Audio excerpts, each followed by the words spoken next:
मोदी सरकार के बजट का क्या है हाल? कौन हुआ कंगाल और कौन हुआ मालामाल? जनता को क्या मिला? अमीरों को क्या मिला? अंबानी को क्या मिला? अडानी को क्या मिला? किसानों को क्या मिला? रिक्शे वालों को क्या मिला?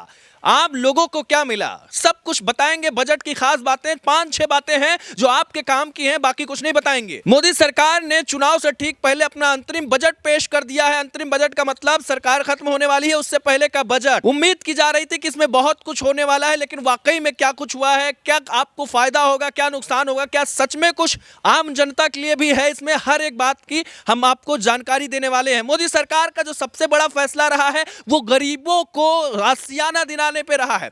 गरीबों को आसियाना दिलाने को लेकर मोदी सरकार ने बजट में बड़ा ऐलान किया है। अब बजट में आम जनता के लिए जो सबसे राहत की खबर है वो ये कि मोदी सरकार ने फैसला लिया है कि आखिर 2 करोड़ मकान दिए जाएंगे। इस साल 2 करोड़ मकान दिए जाएंगे जनता को। जनता के लिए मोदी सरकार का ये सबसे बड़ा ऐलान है। 2 करोड़ आवास बनाए जाएंगे जो आम लोगों के लिए बनाए जाएंगे। मोदी सरकार ने संसद में दावा किया कि 3 करोड़ लोगों को सरकार ने घर देने का काम किया है। इसके अलावा ट्रेनों के भी अच्छे दिन आ गए हैं। मोदी सरकार ने ट्रेनों को लेकर भी बड़ा ऐलान करते हुए 3 कॉरिडोर बनाने की बात कही है और 30,000 वंदे भारत कोच भी बनाए जाएंगे। जी हां, वंदे भारत कोच बनाने का ऐलान सरकार की तरफ से किया गया है। और इस बजट में सबसे खास बात जो आम लोगों के लिए है वो ये कि 300 यूनिट फ्री बिजली का ऐलान किया गया है। पीएम मोदी ने खुद ऐलान किया और कहा कि 1 करोड़ परिवारों को सोलर रूफटॉप स्कीम से मुफ्त बिजली मिलेगी। इन लोगों को हर महीने 15 से 18 हजार रुपए की आय भी होगी। प्रधानमंत्री मोदी ने कहा कि इस बजट में किसानों के लिए भी बड़े निर्णय लिए गए हैं। इस बजट में 4 सबसे खास बातें भी रही जिसके बारे में जानना बहुत जरूरी है। आपको बता दें, वित्त मंत्री निर्मला सीतारमण ने कहा कि जिला अस्पतालों को मेडिकल कॉलेज में तब्दील किया जाएगा। इसके अलावा एक कमेटी बनाई जाएगी। वहीं मिडिल क्लास के लिए सरकार एक आवास योजना और लेकर आएगी।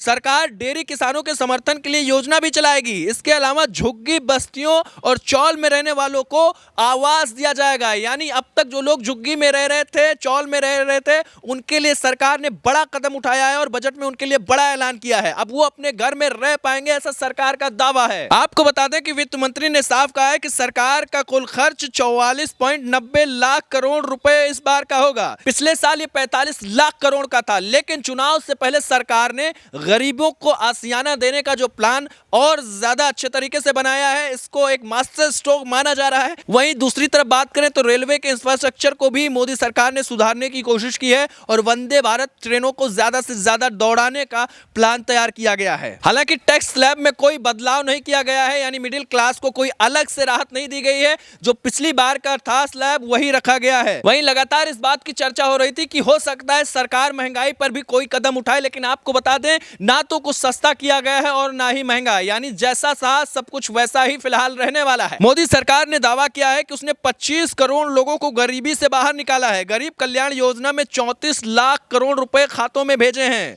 सरकार ने यह बताया है। मोदी सरकार ने जानकारी दी कि करीब 1 करोड़ महिलाएं लखपति दीदी बनी हैं। अब 3 करोड़ लखपति दीदी बनाने का लक्ष्य भी रखा गया है। इतना ही नहीं, युवाओं के लिए सरकार ने क्या किया वो भी बताया है। स्किल इंडिया मिशन के तहत 1.4 करोड़ युवाओं को ट्रेंड और 54 लाख लोगों को दोबारा से सिखाया गया है। 3000 नई ITI बनाई गई हैं। तो बजट में ये कुछ अहम बातें थी जिन पर हमने चर्चा की। इस बार का बजट आपको कैसा लगा हमें जरूर बताएं।